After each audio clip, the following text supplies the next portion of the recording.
नमो भगवते वासुदेवाय नमो नमः। ब्रह्मानंदं परम सुखदं कैवल्यं ज्ञानमूर्ते। સર્વે ગોવાળીઓ વાહ વાહ કહેવા લાગ્યા. આશીર્વાદ દેતા અને ચિત્તમાં પ્રેમથી વ્યાકુળ થયેલા ગોવાળિયાઓ વખાણને યોગ્ય અને જાણે મરણ પામીને પાછા આવ્યા હોય એવા બલભદ્રનું આલિંગન કરીને વખાણવાને લાગ્યા. પાપી પ્રલંબાસુર મરી જતા બહુ જ આનંદ પામેલા દેવતાઓએ બલભદ્ર ઉપર ફૂલની વૃષ્ટિ કરી અને સારું થયું એમ કહેવાને લાગ્યા. इति श्रीमन महापुराण भागवत दसम स्कंद प्रारंभोध्याय संपूर्ण बोलो श्री गिरिराज धरन की जय. સુખદેવજી કહે છે, ગોળવાળિયાઓ રમતમાં લાગી જતા રમતા રમતા દૂર નીકળી ગયા.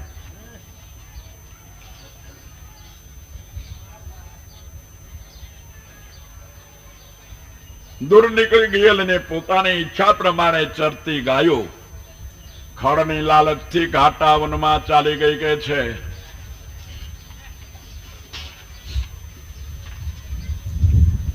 પશુઓને નહીં દેખવાથી પસ્તાવો પામેલા શ્રી કૃષ્ણ અને બલભદ્રાદિ ગોવાળિયાઓ શોધવાને લાગ્યા, પણ ગાયો ક્યાં ગઈ એ કાંઈ ખબર મળી નહીં.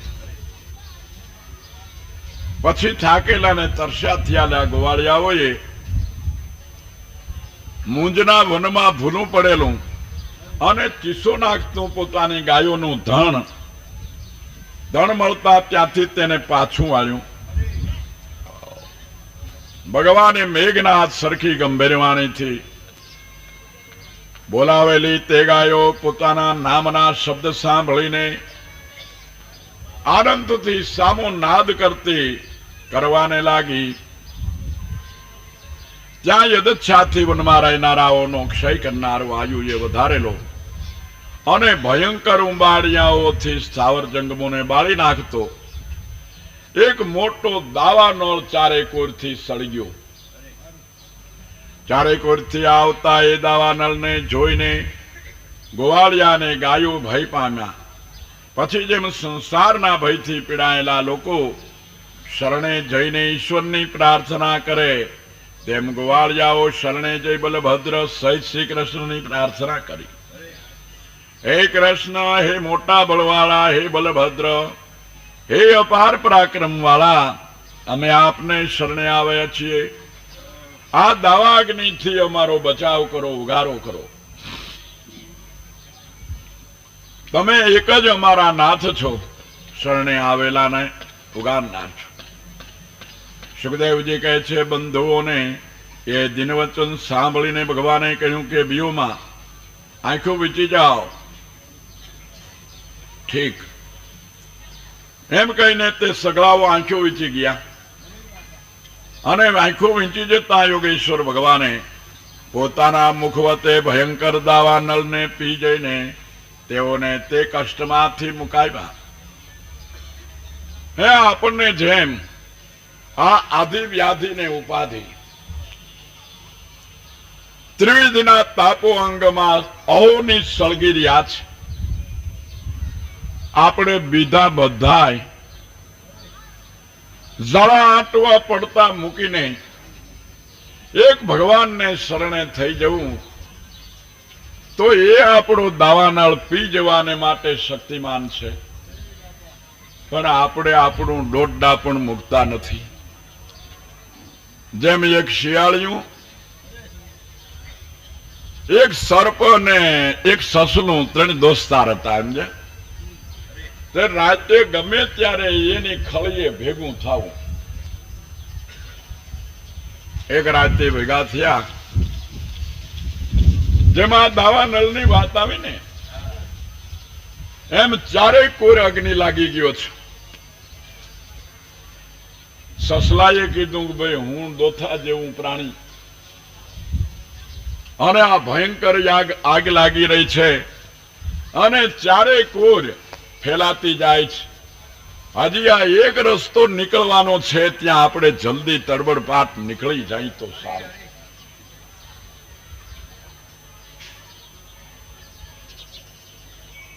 એટલે શિયાળિયું કે મારી 100 મત છે, હું અમારી નાયતનો પટેલ, મને પૂછીને બધાય કામ કરે, અને તું શિયાળિયું ઈ મને સલાહ આપે એમને, અને એ સલાહ પ્રમાણે હું હાલું. મારી 100 મત છે કે નથી. અટાણે આપણા પ્રધાનો કહેતા કે મારી પછવાડે 2000 મત છે, કોઈ કે મારા 50,000 મત છે, કોઈ કે મારા 5 લાખ મત છે. પેલા નાગને કીધું તું તો નીકળ. તો નાગ કહે ભાઈ હું તો રાજા છું, હું કોઈ સામાન્ય નથી, મારી તો લાખ મત છે. સસલાએ વિચાર કર્યો કે ખરેખર આ તો બહુ મોટા કહેવાય. આપણે આ 1000 મત, લાખ મત, 100 મતમાં ઊભું નથી રહેવું. આપણે આપણી 1 મત ભલી છે, એટલે ઉભે માર્ગે જવા દીધું. એને તો હજી અગ્નિ આટો નથી વાઢી ગઈ તે પેલા રસ્તો કરી લીધો અને નીકળી ગયું. આ 2 જણા બેઠા બેઠા પોતાની મોટાઈની વાતો કરે છે, ત્યાં દવાગ્નિ ચારેય કોર લાગી ગયો અને મીંડો નજીક આવવા. પસે મીંડ્યા ભાગવા, પણ પસે કઈ ભાગ્યા હારો આવે એમ નહોતું. શિયાળિયું ભાઈ એક ઝાડાની માલિક ઘરે ગયા, ત્યાં ઝાડું સળી ગયું અને દાંત ફાટ્યા રહ્યા ને ખાખ થઈ ગયા. બોલો ભાઈ ભાગ્યો ઘડીક આ ઝાડવે ચડે, ઘડીક આ ઝાડવે ચડે. ઝાડવે ચડવા જાય છે ત્યાં નીચેથી જે ઝાડ લાગી ન્યાન ન્યાન લબડી પડ્યા. સસલાને એમ થયું કે મારું સાલું દાવાનળ શાંત થઈ ગયો છે, હાલ મારા મિત્રોને જોયા હું તો ખરો, એ 100 મત વાળા ને લાખ મત વાળા કેમના છે. જાય પોતાની રોજની ખળીએ જાય છે, ત્યાં તો સસલું આમનમ, શિયાળિયું આમનમ ઊભું છે, નકરું હાડ પિંજર બળી ગયેલું, મોઢું ફાટ્યું રહ્યું છે. ઓહો આ તો હડહડી ગયું. પણ મોટો ભાઈ જઈ ગયો, જ્યાં જોવે ત્યાં ઝાડની ડાળી ઉપર ખાખ લબડે છે. તઈ સસલાએ કીધું કે આ 100 મત સડસડે, આ લાખ મત લડબડે, એના કરતા 1 મત આપડી ઉભે માર્ગ મેલીએ તાબડી. એમ 1 મતની વાળા જેને જે શરણને ગ્રહણ કર્યું છે એ શરણની માલિકો નિષ્ઠળ બની જાય અને તર્ક વિતર્ક ને મનની મોટાઈને છોડી દે તો એ ઉઘરી જાય છે.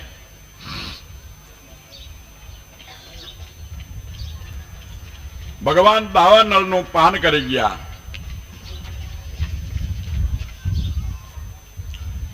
પછી ક્ષણ માત્રમાં જ પાંડીર વડની પાસે પહોંચાડી દીધા. લાજતા ગોવાળિયાઓ આંખ્યું ઉગાડીને જોવે ત્યાં પોતાને ને ગાયોને દાવાગ્નિથી મુકાયેલા જોઈને પોતે સર્વે વિસ્મય પામી ગયા. કે છે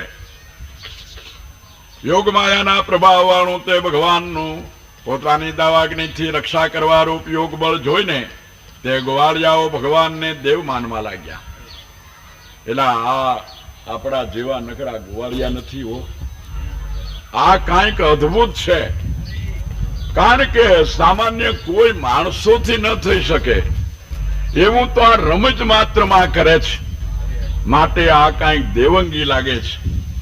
ગોવાળિયાઓ સ્તુતિ કરાતા ભગવાન સાયંકાલે ગાયોને પાછી વાળી વેણું વગાડતા બલભદ્ર સહિત ગોકુળમાં પધાર્યા. ગોપીઓ કે જેઓને ભગવાન વિના એક ક્ષણ પણ 100 યુગ જેવો જતો હતો તેઓને ભગવાનના દર્શનથી મોટો આનંદ થયો. એ શ્રીમદ મહાપુરાણ ભાગવત 10મ સ્કંદ 19ો અધ્યાય સંપૂર્ણ બોલો શ્રી ગિરિરાજ ધરણ. સુખદેવજી કહે છે ગોવાળિયાઓએ વ્રજમાં જઈને પોતાને દાવાગ્નિથી કૃષ્ણએ મુકાવ્યા અને પ્રલંબાસુરને માર્યો. એ 2 ભાઈઓનું અદ્ભુત કર્મ પોતાની સ્ત્રીઓ પાસે કહી દેખાડ્યું.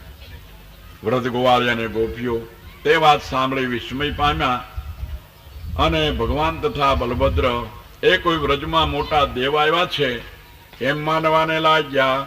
પછી સર્વ પ્રાણીઓને ઉત્પત્તિ અને જીવન આપનારી વર્ષા ઋતુ આવી સૂર્ય ને ચંદ્રમા ને કુંડાળા થવા લાગ્યા, આકાશમાં ગડબડાટ ઉભો થયો. જો આ ચાર હાચા તો બારે હાચા, અને આ ચાર ખોટા તો બારે ખોટા ને. એટલે પ્રાણી માત્ર ને આનંદ આપનારી વર્ષા ઋતુ ચોમાસું આવ્યું. વીજળી અને ગર્જનાઓ સહિત ઘાટા શ્યામ વાદળાઓથી ઢંકાયેલો, અને જેમાં પ્રકાશ સ્પષ્ટ દેખાતો ન હતો એવું આકાશ ત્રણેય ગુણોથી ઢંકાયેલા જીવના સ્વરૂપની પેઠે જણાવાને લાગ્યું. દયાળુ પુરુષો જેમ દુઃખી જનને જોઈને તેઓને સુખી કરવા માટે દયાથી ધ્રુજીને પોતાનું જીવન પણ મૂકી દે છે, તેમ મોટા મોટા મેઘ વીજળી રૂપ નેત્રથી જગતને તાપ પામેલું જોઈ વાયરે પવનથી ધ્રુજીને જીવન મૂકવાને લાગ્યા. એટલે વરસાદ વરસવાને લાગ્યા, જળ મૂકવાને લાગ્યા. જેમ સકામ તપ કરનારનું શરીર પ્રથમ તપથી દુબળું થઈને પછી તપનું ફળ પામીને પુષ્ટ થાય, તેમ પૃથ્વી કે જે ગ્રીષ્મ ઋતુથી દુબળી થઈ હતી, ઉનાળાથી સુકાઈ ગઈ હતી, તે પણ પાછી મેઘનું જળ મળવાથી પુષ્ટ થઈ.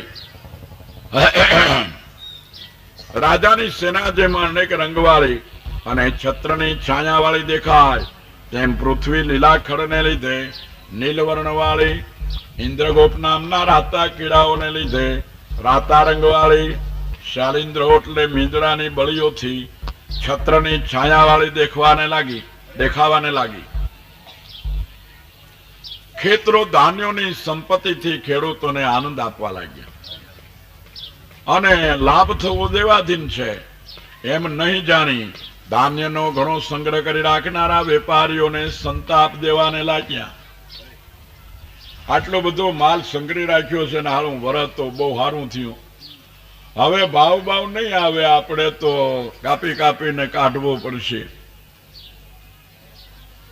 જેમ ગુણોની ગડબડવાળા પ્રપંચમાં આત્મા નિર્ગુણ છતાં પણ શોભે છે, તેમ ગર્જનાની ગડબડવાળા આકાશમાં ઇન્દ્ર ધનુષ્ય દોરી વગરનું છતાં પણ શોભવાને લાગ્યું. આત્માથી જ પ્રકાશ પામેલા અહંકારથી ઢંકાયેલો આત્મા જેમ દીપતો નથી, તેમ ચંદ્રથી જ પ્રકાશ પામેલા મેઘથી ઢંકાયેલો ચંદ્ર દીપતો નથી. જોકે ઘર અનેક પ્રકારના કર્તવ્યની પીડાથી ભરેલા છે, તો પણ તેઓમાં વિષયની ઈચ્છાવાળા પામર પુરુષો જેમ વસે છે, તેમ તળાવો જોકે કીચ અને કાંટા ભરેલા કાંઠાઓ વાળા હતા, તો પણ તેઓમાં સારસ પક્ષીઓ રહેતા હોવાથી તે ઘણા શોભે છે. એ પ્રમાણે સમૃદ્ધિવાળાને પાકેલા ખજૂર તથા જાંબુવાળા દેવનમાં વિહાર કરવાને માટે ગાયોને ગાવાળિયાઓની થી વીંટળાયેલા કૃષ્ણ ભગવાન બલભદ્ર સહિત પધાર્યા. મંદ મંદ ચાલતીને જેવના આંચળોમાંથી દૂધ ચાલ્યા જતા હતા, એવી ગાયો પ્રીતિથી ભગવાને બોલાવવાને લીધે તુરત ત્યાં આવવાને લાગી હતી. રાજી થયેલી ભીલડીઓને, રસને જીરા કરતી વનની પંક્તિઓને, પર્વતોમાંથી પડતી જલધારાઓને અને પાસે આવેલી ગુફાઓને ભગવાન જોતા હતા, અને મેઘની ગર્જનાઓને સાંભળતા પણ હતા. એ પ્રમાણે તે શ્રી કૃષ્ણ અને બલભદ્ર વ્રજમાં રહેતા શરદ ઋતુ આવી. એટલે હવે શિયાળો આવ્યો, વાદળાનો ઘમઘોર મટી ગયો, જલ સ્વસ્થ થઈ ગયા, અને પવનની કઠોરતા પણ મટી ગઈ. કારણ કે આપણા સર્વે સંપત્તિનો પાક ચોમાસું જાતા શિયાળામાં જ આવે છે ને. ક્યારે પાક આવે છે શિયાળામાં કે આકાશ નિર્મળ બની જાય છે, પવન શાંત થઈ જાય છે, અને ઝાડપાન સર્વે પોતાની પાક અવસ્થાને પ્રાપ્ત થાય, ફળ આવે તેવી સ્થિતિમાં થાય છે. ત્યારે તેને શરદ ઋતુ કહેવામાં આવી છે. શરદ ઋતુના આકાશના વાદળાને હરી લીધા, જેમ ભગવાનની ભક્તિ સંન્યાસીઓના કામાદી વાસના રૂપ મેલને હરે છે, તેમ શરદ ઋતુએ જળનો મેલ હરી લીધો. જેમ સગળી તૃષ્ણા છોડી દઈને સ્વચ્છ થયેલા શાંત મુનિ લોકો શોભે, તેમ પોતાનું સર્વસ્વ નાખી દઈને ધોળા થયેલા વાદળા શ્યામ લાગ્યા. જેમ જ્ઞાની લોકો પોતાના જ્ઞાનરૂપી અમૃત કોઈ અધિકારીને આપે અને કોઈ અધિકાર વગરનાને ન પણ આપે, તેમ પર્વતો પોતાનું સુંદર જળ કોઈ ઠેકાણે મૂકવા અને કોઈ ઠેકાણે ન મૂકવા લાગ્યા. જેમ મૂઢ કુટુંબી માણસો આયુષ્યને પ્રત્યેક દિવસે ખૂટતું જતું જાણતા નથી, તેમ છીછરા જળમાં રહેનારા જંતુઓ જળને પ્રત્યેક દિવસે ખૂટતું જતું જાણતા નથી. કા માછલાઓને ખબર નથી કે આ પાણી થઈ રહેશે તે પછી આપણી શી દશા થશે. એમ મનુષ્યો પણ જાણતા નથી આયુષ્ય રૂપી ધાન્યના ઢગલાની માલિકો માપ પડી ગયું છે અને ભરાઈ જાતા હમણાં વાર નહીં લાગે ખૂટી જશે. જેમ જ્ઞાની લોકો દ્રવ્યાદિક અનાત્મા પદાર્થોમાં ધીરે ધીરે મમતા છોડી દે, તેમ સ્થળો ધીરે ધીરે કાદવને છોડી દેવા લાગ્યા. અને જેમ જ્ઞાની લોકો શરીરાદિક અનાત્મ પદાર્થમાં ધીરે ધીરે અહંતા છોડી દે, તેમ લતાઓ ધીરે ધીરે પોતાનું કાચાપણું છોડું દેવા લાગી.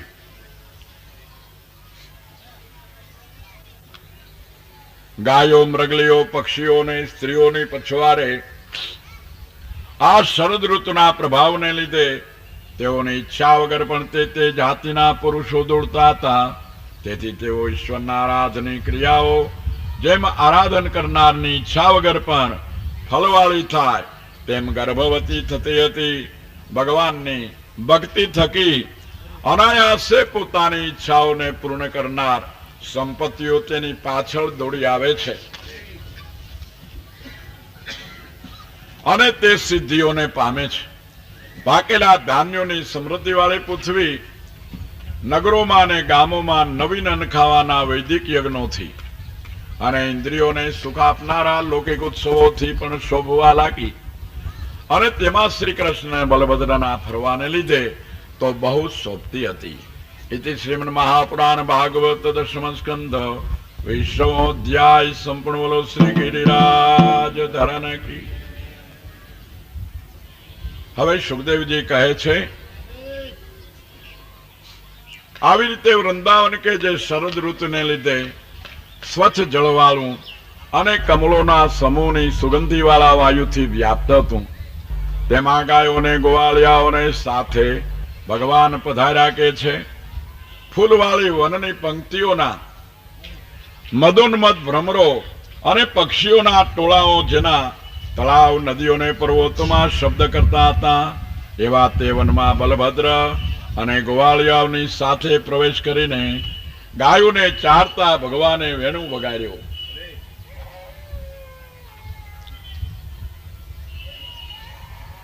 આ ભગવાનની કથાનું પાન જો કે આંખોથી નથી કરવું,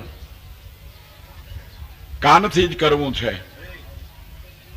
કારણ કે સદગુરુએ જેને આ શ્રવણે રસ રહ્યો ચોંચો હૃદયની માય, સાંધે સાંધે એ મહારસ સંચર્યો ઉન્મૂન રહ્યો ઠેરાય. પણ આમાં ડખો એક છે કે જો આંખ બંધ થાય ને તો કાન કે હું એ બંધ થાઉં. આંખ નો કામ કરે તો હું શેની કરું રે? કારણ દેરાણી જેઠાણીઓ નથી એ રીતે કામની વહેંચણીમાં વાદ વિવાદ કરતી. આ બધું દેરાણી જેઠાણીઓ છે. એટલે આંખ કામ કરવાનું જો બંધ કરશે ને તો કાને કામ કરવાનું બંધ કરશે. કારણ કે આપણા આ બંગલાને દરવાજા 9 છે, પણ ભોગળીઓ એક જ છે. એક ભોગળીઓ હડસેલાઈ જાય એટલે 9 બારણા બંધ થઈ જાય. માટે જ્યાં સુધી આપણે ભગવાનની કથા સાંભળીએ ત્યાં સુધી આંખો બરાબર ઉઘાડી રાખવી.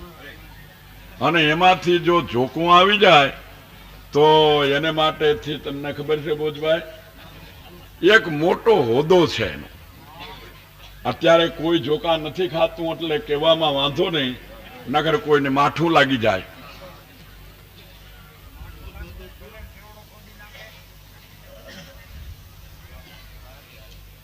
એક માણસ બિચારો વાંચ્યો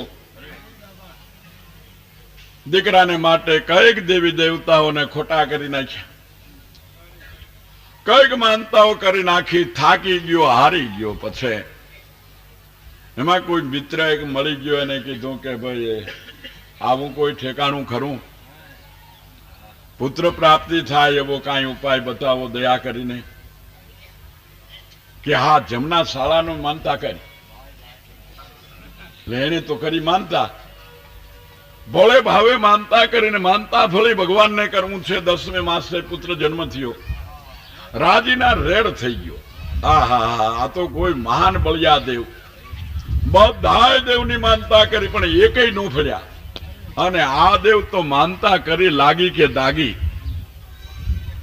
પણ હવે રામનું મંદિર, કૃષ્ણનું મંદિર, કાલિકાનું મંદિર, બહુચરાજીનું મંદિર, હનુમાનજીનું મંદિર, ગણપતિનું મંદિર, સુરાપુરાની ખાંભીઓ એના મંદિર, પણ આનું ક્યાંય મંદિર જોયું નહીં. માનતા ધરવા ક્યાં જવું?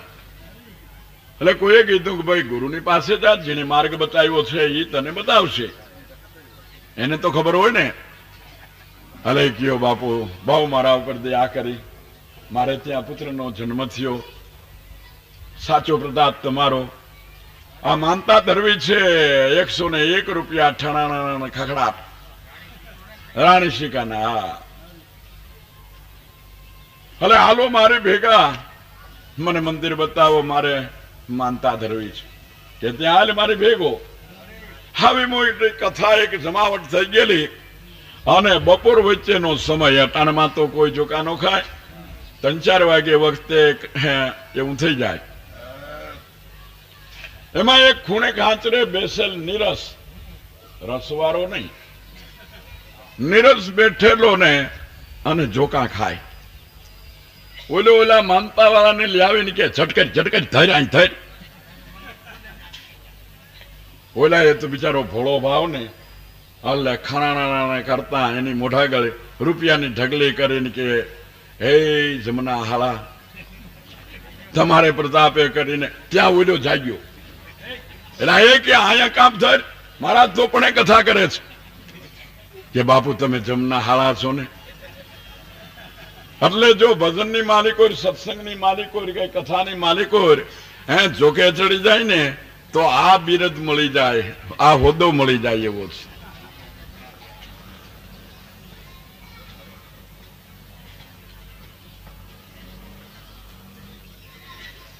ભગવાને વેણુનાદ વગાડ્યો અને ઘટો ઘટની માલિકોરી એ નાદ ગુંજી ઉઠ્યો, એ વાત કહેવામાં આવે છે. ફૂલવાળી અને વનની પંક્તિઓના મદોન્મત ભ્રમરો અને પક્ષીઓના ટોળાઓ જેના તળાવ, નદીઓને, પર્વતોમાં શબ્દ કરતા હતા, એવા તે વનમાં બલભદ્ર અને ગોવાળિયાની સાથે પ્રવેશ કરીને ગાયોને ચારતા ભગવાને વેણુનાદ વગાડ્યો. કેટલી એક વ્રજની સ્ત્રીઓ કામદેવને ઉત્પન્ન કરનાર વેણુનાદ સાંભળીને શ્રી કૃષ્ણને પરોક્ષ પોતાની સખીઓ પાસે તેનું વર્ણન કરવાને લાગી. કામદેવનું નામ આવે એટલે આખો માનવ સમાજ આપણો કામ વાસનાને સમજે છે. પણ જ્યાં સુધી તમારામાં પ્રબળ કામ પ્રગટ ન થાય ત્યાં સુધી ભગવાન રીઝે નહીં. ભગવાનને રીઝવવાને માટે પ્રબળ કામની જરૂર છે. આપણી ઝીણી મોટી કામનાઓનો કોઈ પાર નથી.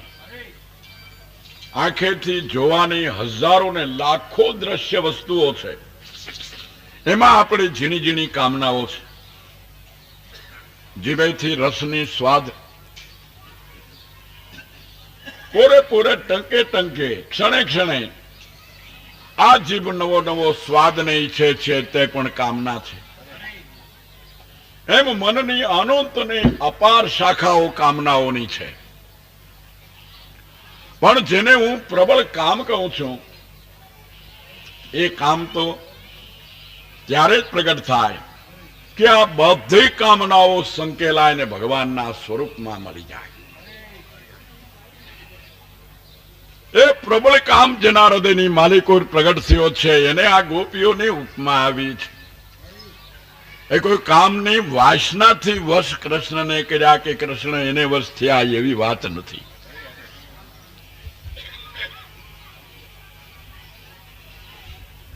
ભગવાનની લીલાનું સ્મરણ કરતી તે ગોપીઓએ વર્ણન કરવા માંડ્યું, પણ કામદેવના વેગથી મન વ્યાકુળ થઈ જતા કાંઈ પણ બોલી શકાણું નહીં.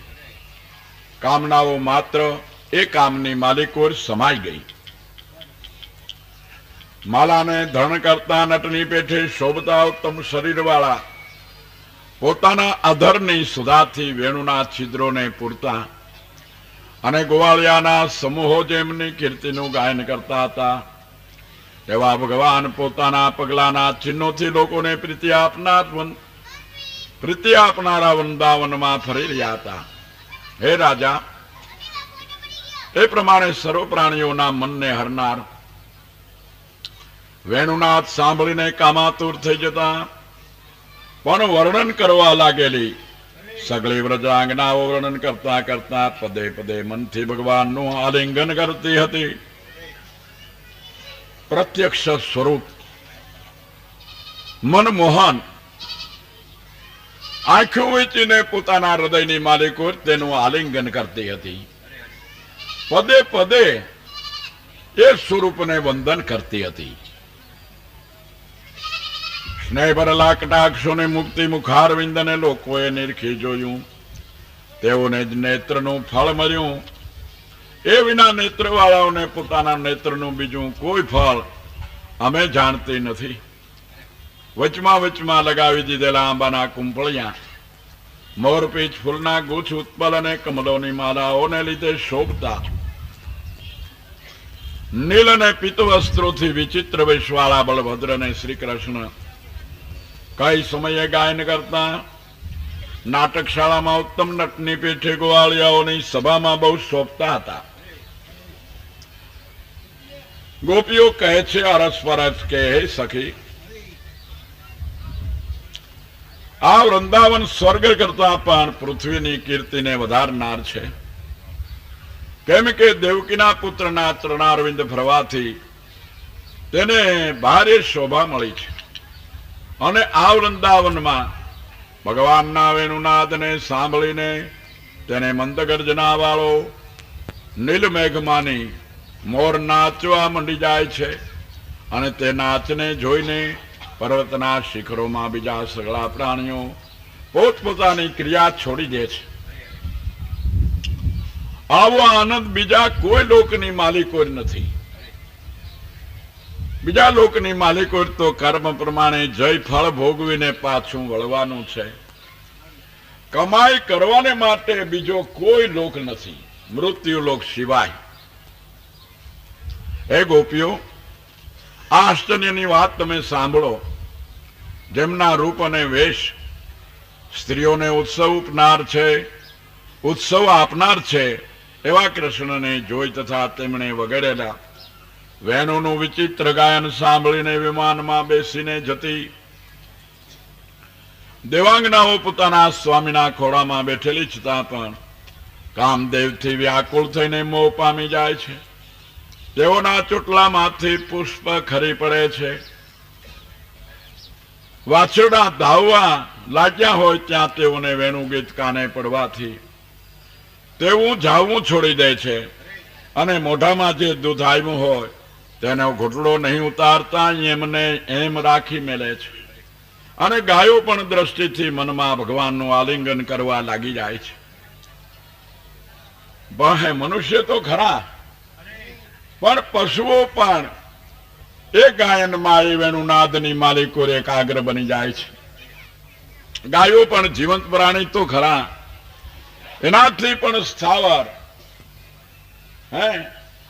વનસ્પતિ ઝાડ માત્ર એ વેણુનાદથી જાણે કાન માંડીને સાંભળતા હોય એમ એક પાંદડું હલાવતા નથી.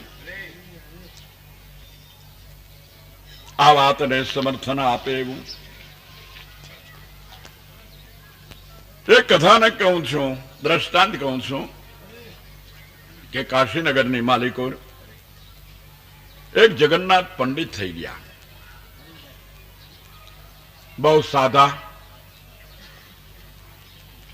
નિર્લોભી, નિર્માની, નિર્મોહી અને જેણે ઇન્દ્રિયો અને મનને જીત્યા છે એવા અને દાર્શનિક પંડિત હતા. એટલે જે મંત્ર બોલે એ મંત્રનો પ્રભાવ તેમ તરત સામો ખડો થાય.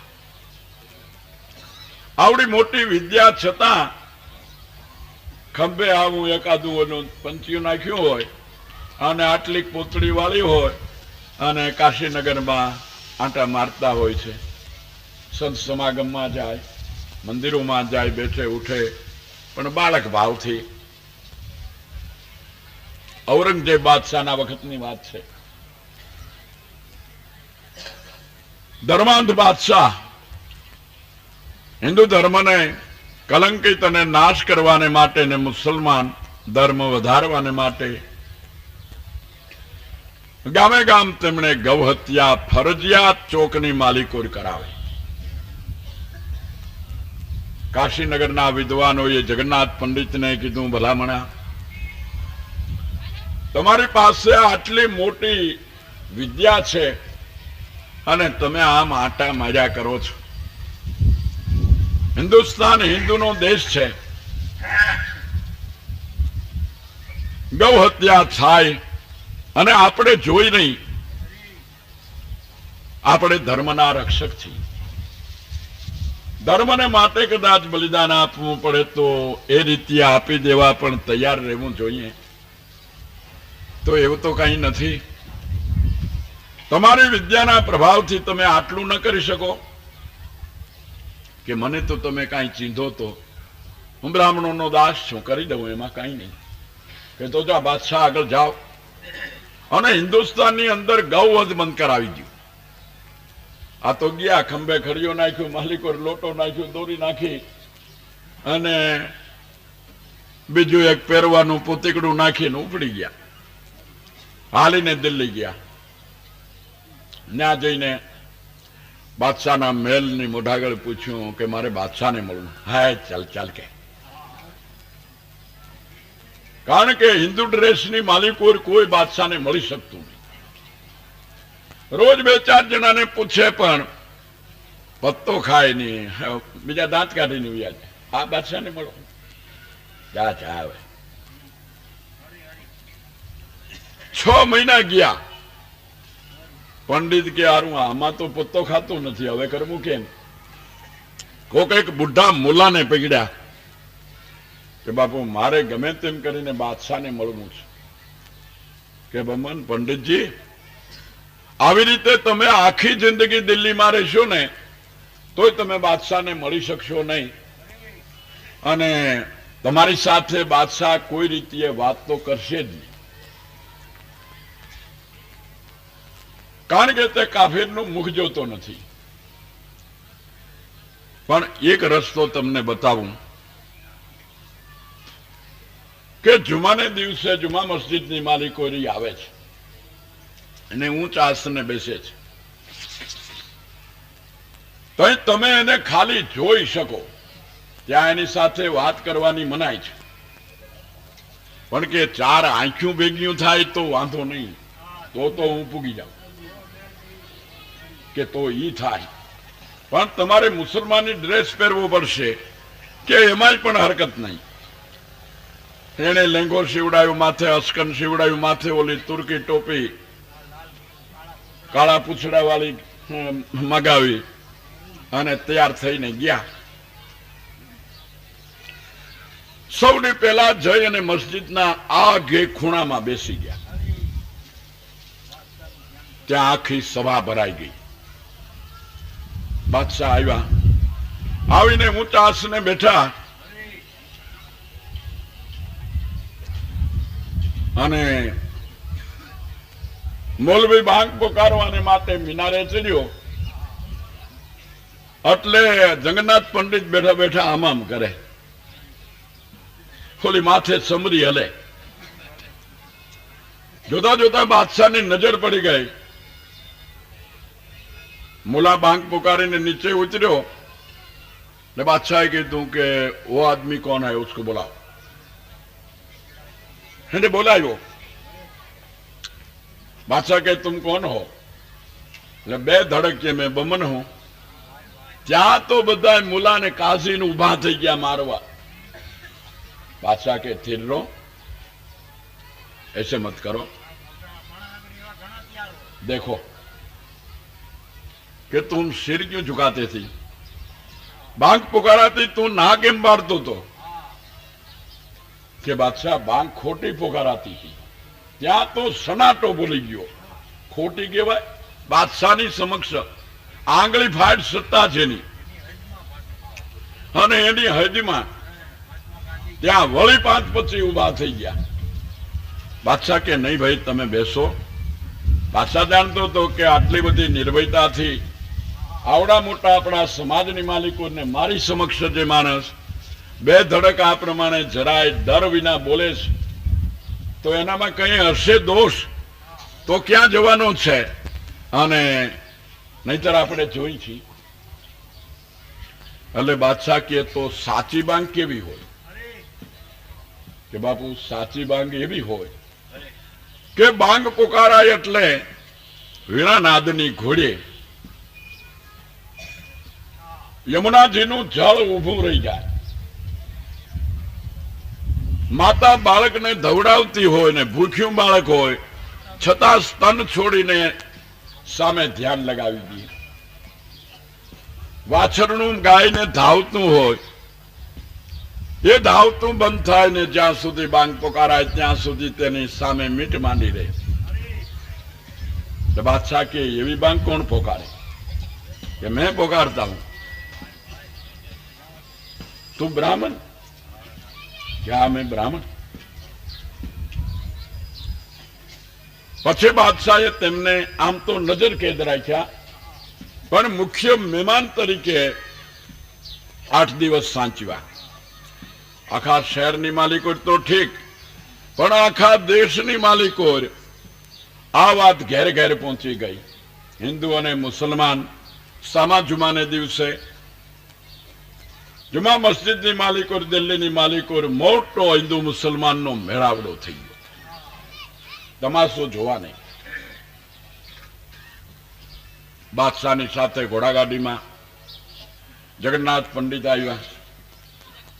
બાંગ પુકારવા ચડ્યા પહેલા આગલે દી એને કહી દીધું હતું કે એક છોકરાને માં આખો દી ધવરાવે નહીં, એક વાછરડાને ગાય આખો દિવસ ધવરાવે નહીં. હું જયારે બાંગ પુકારવા ચડું ત્યારે ભૂખ્યા બાળકને ભૂખ્યા વાછરડાને ધવરાવવા મૂકવા. અને તમારા જે વિશ્વાસી માણસો હોય તેને યમુનાજીને કાંઠે કમળના ફૂલ લઈ અને મોકલવા, પાણીમાં મૂકવું. જો કમળનું ફૂલ ઊભું રહે તો માનવું કે પાણી ઊભું છે. અને ખરેખર બાંગ પોકારી અથર્વવેદના મંત્રો બોલ્યા. વેણુનાદની ઘોડે બધું સ્થિર થઈ ગયું. બાળક બાદશાહ જુએ છે એમ માતાનું સ્તન છોડીને અવાજની સામે એકાગ્ર બની ગયું. એ પ્રમાણે ગાયનું વાછરણું પણ એકાગ્ર બની ગયું. માણસોએ આવીને કીધું યમુનાજીનું પાણી ઊભું છે. જગન્નાથ પંડિત મિનારાથી હેઠા ઉતર્યા. બાદશાહ ખુશ ખુશ થઈ ગયો. પંડિતજી જે માગો તે આપી દઉં. પંડિતજી કે મારે શું જોઈએ? અમારે બ્રાહ્મણભાઈને 2 પુતિકડા હોય એટલે બસ વારા ફરતી ફેરવાના, હાથ દોડીને લોટો ભેગા રહ્યા સિંચીને પાણી પી લેવાનું. ગામમાં જઈને 2 ઘરે માગી આવી રોટલો ઘડીને ખાઈ લેવાનું. અમારે કાંઈ જોઈએ નહીં.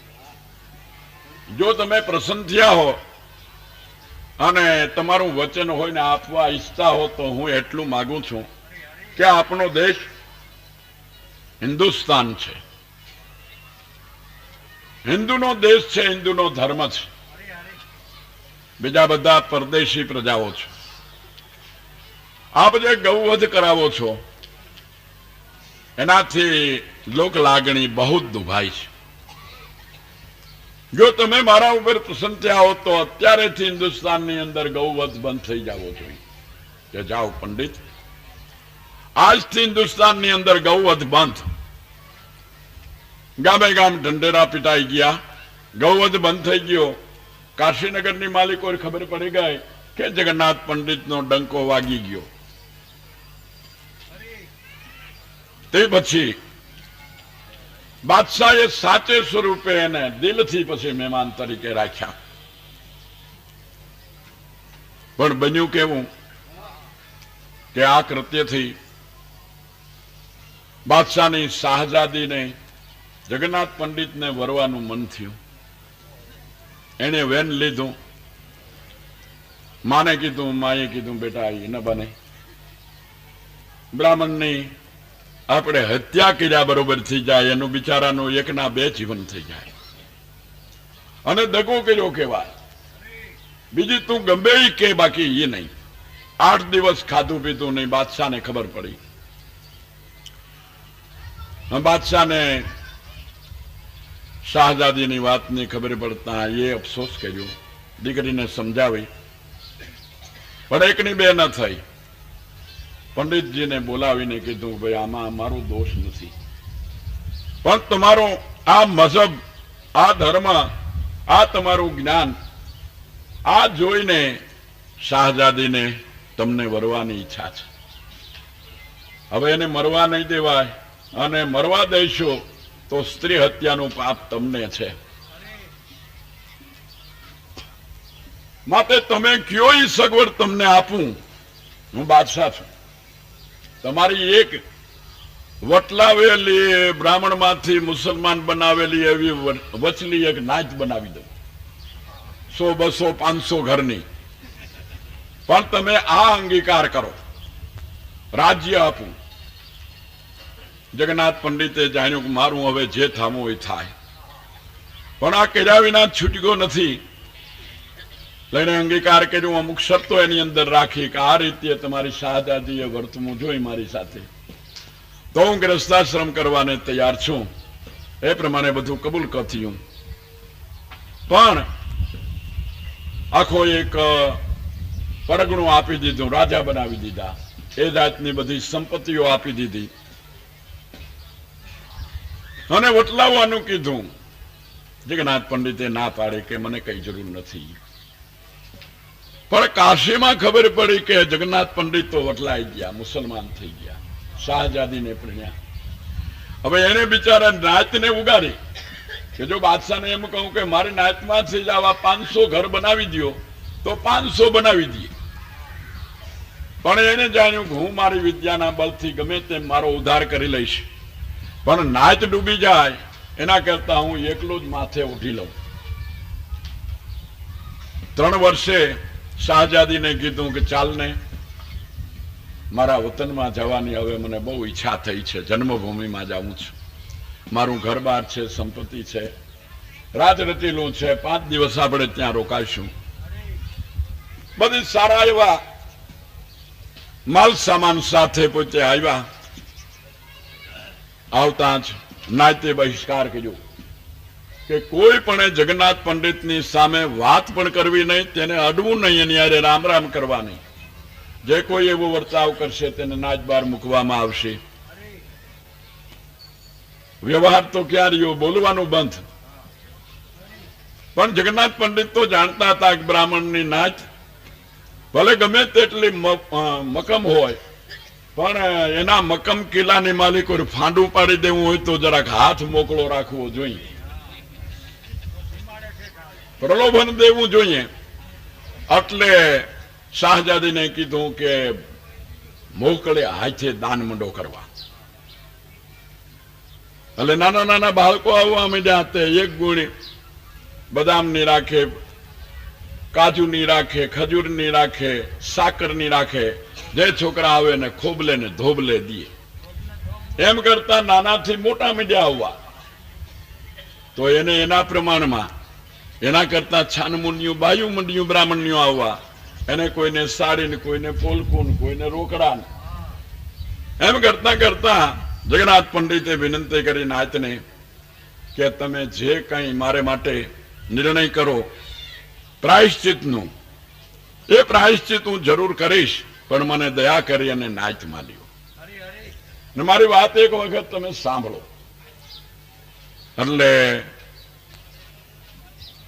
ન થઈ શકે એવી મોટી અઘરામાં અઘરી શરત મૂકી, અને નાતીલા પણ સમજી ગયા હતા કે આપણે નથી જાતા, પણ ના તો અડધી છાનામુની રાતની ત્યાં જઈને આવે છે. માટે હવે કાંઈક આપણો વટ રહીએ એવું આપણે કાંઈક કરી લ્યો, નકર આ હાથથી હાવ બધું વયું જાય છે. એટલે સમયને વર્તીને નાતે એવો ઠરાવ કર્યો કે તમે બે માણા ગંગાજીના 52 પગથિયા છે, અને તે ઉપર ભગવાન કાશી પણ અધિકાર અમે આપીએ છીએ. તો એમ કે એ શરતે કબૂલ હોય તો મને એ પણ કબૂલ છે. પોતે સદગુરુનું સ્મરણ કરી ગંગાજીની સ્તુતિના 52 શ્લોક બોલ્યા. એક એક શ્લોકે એક એક પગથિયું ગંગાજી ઊંચા આવતા ગયા, અને બે માણાને નવરાવી અને પછી નીચે ઉતરી ગયા. જય જયકાર થઈ ગયો. ભગવાન શંકરની પૂજાનો અધિકાર તેમને પ્રાપ્ત થયો. સવારના પૂરમાં છોકરા આવે ને ખોબલે ને ધોબલે ગોઠ દે, એટલે છોકરા હવારમાં જ બોલતા આવે કાયમ કે ચણાક ચીબડી આ બ્રાહ્મણ ને બીબડી. બ્રાહ્મણની ઘેરે ગોટ વેચાણા, રાજા રાણી, પાછા રાજા રાણીએ રાજા રાણી દાંતણ પાણી કરીને ચીબડાની ચીર માગું. આ છોકરાઓ તેજીથી બોલતા એ કહેવત હજી પણ હાલી આવે છે. આ જગન્નાથ પંડિતની કહેવત છે. વીણાનાદની વાત આપણે તો કરી કે વીણાનાદ એક પ્રકારનો નથી. જ્યાં જ્યાં દિલની એકાગ્રતા પ્રગટ થાય છે. કાલ તમે જોયું હશે કે 2 ઘડીને માટે વીણાનાદ આપણી સભાની માલિકો પણ થઈ ગયો. આનંદની લહેરો છૂટી ગઈ, પ્રેમની છોરી ઉડવા માંડી ગઈ.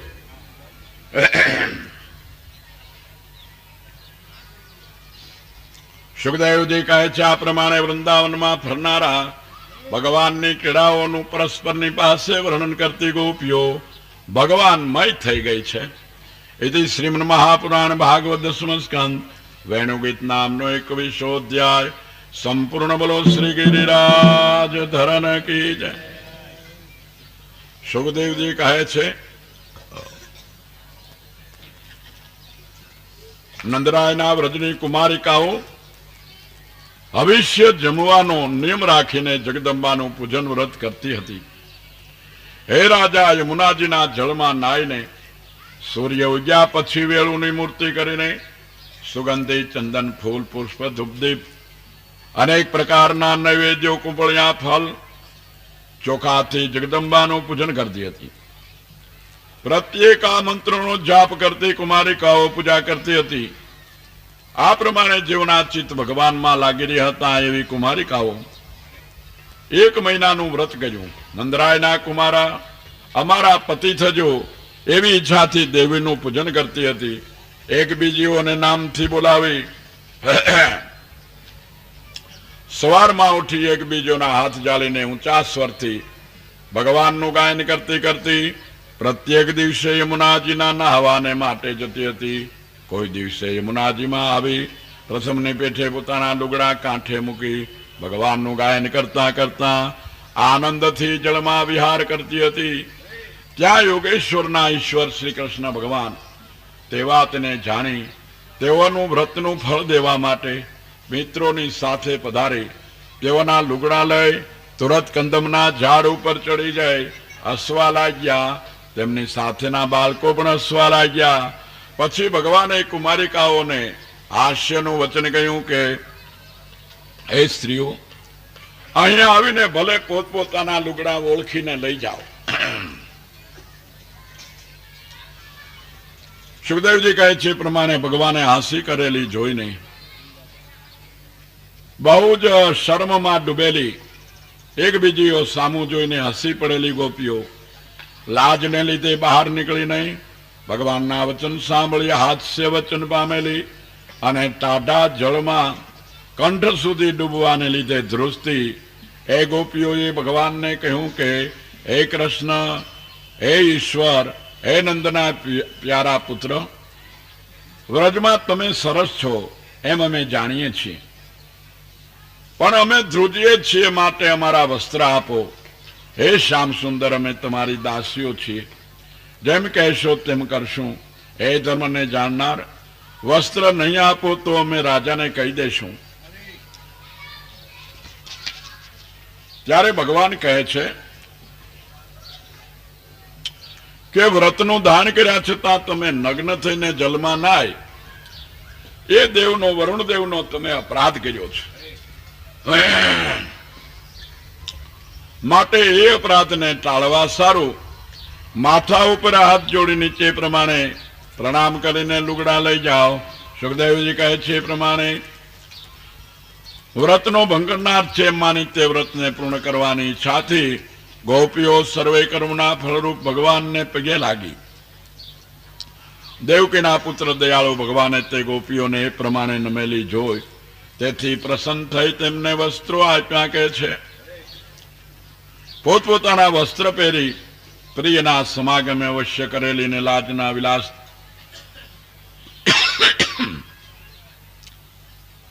ભગવાનની સામું જોયા કરતી ગોપીઓ પોતાના ચિત્ત પકડાઈ જવાને લીધે ત્યાંથી ખસી શકી નહીં. દામોદર ભગવાને પોતાના ચરણના સ્પર્શની ઈચ્છાથી જેઓએ વ્રત કર્યું હતું એવી ગોપીઓનો સંકલ્પ જાણી લઈને તે સ્ત્રીઓને આ પ્રમાણે કહ્યું. ભગવાન કહે છે, ભલી સ્ત્રીઓ, મારું પૂજન કરવાનો જે તમારો મનોરથ છે તે તમે બોલી નથી શકતી, પણ હું જાણું છું, અને તેમાં મારી પણ સંમતિ છે, માટે તે મનોરથ તમારો સફળ થવાને યોગ્ય છે. મારામાં મન રાખનારાઓની ઈચ્છા પણ મારાથી જ પૂર્ણ થઈને પાછી શાંતિ જ આપે છે, પણ પછી બીજી ઈચ્છાને ઉત્પન્ન થવા દેતી નથી. સાંસારિક કે કર્મ કરવાની ઈચ્છા કે કોઈ વસ્તુની ઈચ્છા છે એ સંપૂર્ણપણે આપણામાંથી નાબૂદ થતી નથી. દાખલા તરીકે આપણે એવો નિર્ણય કર્યો છે કે ભાઈ માણાએ પર્યાણ કરી લીધું છે કે 1 લાખ રૂપિયા થાય ને પછી આપણે કાંઈ લોભ રાખવો નથી, પછી આપણે એને વધારે જે આવે ને એ પછી આપણે વાપરવાનું છે. પણ જ્યાં 1 લાખ થાય ને ત્યાં સ્ટેજ ફરી જાય.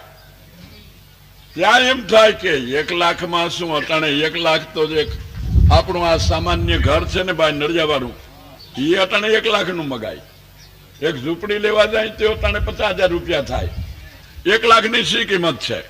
હવે તો 2 લાખ રૂપિયા થાય ને તો તે પછી હવે આપણે વાપરશું, તે કેડે આપણે આનંદ કરવાનો છે. એમ જે સંપત્તિઓની એટલે લૌકિક આશાઓની વાત છે, ઈચ્છાઓની, એ કોઈ દિવસ પરિપૂર્ણ થતી નથી. પણ મારામાં ઈશ્વરમાં લાગેલી ઈચ્છા એક વખત ઈશ્વરને પ્રાપ્ત થયા પછી બીજી કોઈ ઈચ્છામાં તે એટલે બીજા કોઈ પદાર્થમાં તે ઈચ્છા ફરી જાતી નથી. કારણ કે ભગવાન એક જ પૂર્ણ કામ છે.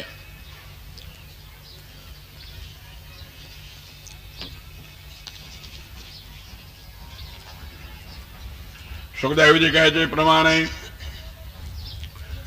ભગવાન આ સંસારના પ્રાણીઓને આનંદ આપતા ધનથી, બુદ્ધિથી અને વાણીથી સર્વદા પ્રાણીઓનું ભલું જ કરે છે. એ પ્રમાણે વૃક્ષોના વખાણ કરતા ભગવાન કુપળિયા, ગુચ્છ, ફળ, ફૂલ અને પાંદડાના સમૂહોથી જેઓની શાખાઓ નમી રહેલી હતી એવા વૃક્ષોના મધ્યમાં થઈને યમુનાજીને કાંઠે પધાર્યા. હે રાજા, ત્યાં ગાયોને સ્વચ્છ, શીતળ અને શુભ યમુનાનું જળ પાઈને પછી ગોવાળિયાઓએ પોતે મીઠું જળ સારી પેઠે પીધું. એ નદીના ઉપવનમાં યથેષ્ટ રીતે પશુઓને ચારતા ગોવાળિયાઓ બહુ જ ભૂખ્યા થઈ જવાથી શ્રી કૃષ્ણને બલભદ્રની પાસે આવી આ પ્રમાણે કહેવાને લાગ્યા. એથી શ્રીમદ મહાપુરાણ ભાગવત દસમ સ્કંદ 22 અધ્યાય સંપૂર્ણ બોલો શ્રી ગિરિરાજ. ગોવાળિયા કહે છે, બલભદ્ર હે મોટા પરાક્રમ વાળા હે ભગવાન, આ ભૂખ અમને બહુ પીડા કરે છે, માટે તમારે તેની શાંતિ કરવી જોઈએ. સુખદેવજી કહે છે પ્રમાણે ગોવાળિયાઓએ પ્રાર્થના કરાતા દેવકીના પુત્ર ભગવાન પોતાની ભક્ત બ્રાહ્મણની સ્ત્રીઓનો ઉદ્ધાર કરવાને માટે તેમને કહે છે કે આ ઘેરા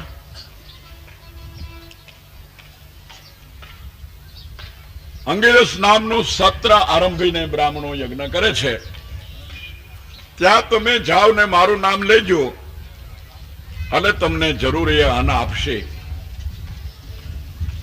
બ્રાહ્મણોની પાસે જઈને ગોવાળિયાઓ કહે છે કે હે બ્રાહ્મણો, ભગવાન અહીંયા નજીકમાં આવ્યા છે અને તમારી પાસે કાંઈક અન્નની ઈચ્છા કરે છે. ભલે બહુ સારું. જો હમણાં યજ્ઞ પૂરો થાય ને પછી એમાંથી પ્રસાદ આપી શકાય, હમણાં ન અપાય. વળી ગોવાળિયાઓએ ભગવાનની પાસે જઈને કીધું, ઈ તો આમ કહે છે એનો યજ્ઞ કુંજણે ક્યારે પૂરો થાય, અમને તો બહુ ભૂખ લાગી છે. ત્યારે ભગવાન કહે છે એમ કરો, તેમની ઘેરે જાઓ, તેમની સ્ત્રીઓને મારું નામ લેજો, એટલે બહુ રાજી થઈને એ તમને અન્ન આપશે. ખરેખર બ્રાહ્મણ પત્નીઓ પાસે જઈ ગોવાળિયાઓએ કહ્યું, ભગવાન નજીકમાં પધાર્યા છે, તમારી પાસે અન્નની ઈચ્છા રાખે છે. ત્યાં તો એકદમ ગાંડી તૂર બની ગયું. કોઈએ કાંઈ રાંધ્યું, કોઈએ કાંઈ રાંધ્યું, કોઈએ કાંઈ લીધું, કોઈએ કાંઈ લીધું. થાળ ભરીને ભગવાનને જમાડવાને માટે તે ઋષિ પત્નીઓ તૈયાર થઈ. બ્રાહ્મણોએ તેમને રોકી કે તમે જાશો તો આ યજ્ઞ અધૂરો રહેશે, પૂર્ણાહુતિમાં તમારી જરૂર પડે, તમે ક્યાં જાઓ છો? બ્રાહ્મણોને કહે, તમે ગાંડા થઈ ગયા, જેને માટેથી તમે આ યજ્ઞ કરી રહ્યા છો તે યજ્ઞ ભોગતા ભગવાનને અમે જમાડવાને માટે જઈએ છીએ અને તમારો યજ્ઞ અધૂરો કેમ રહીએ?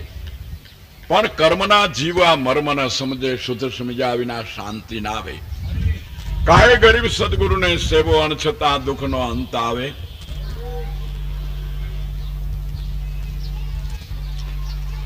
ત્યારે તે બધી ગોપીઓ બ્રાહ્મણ પત્નીઓએ ભગવાનની પાસે જઈ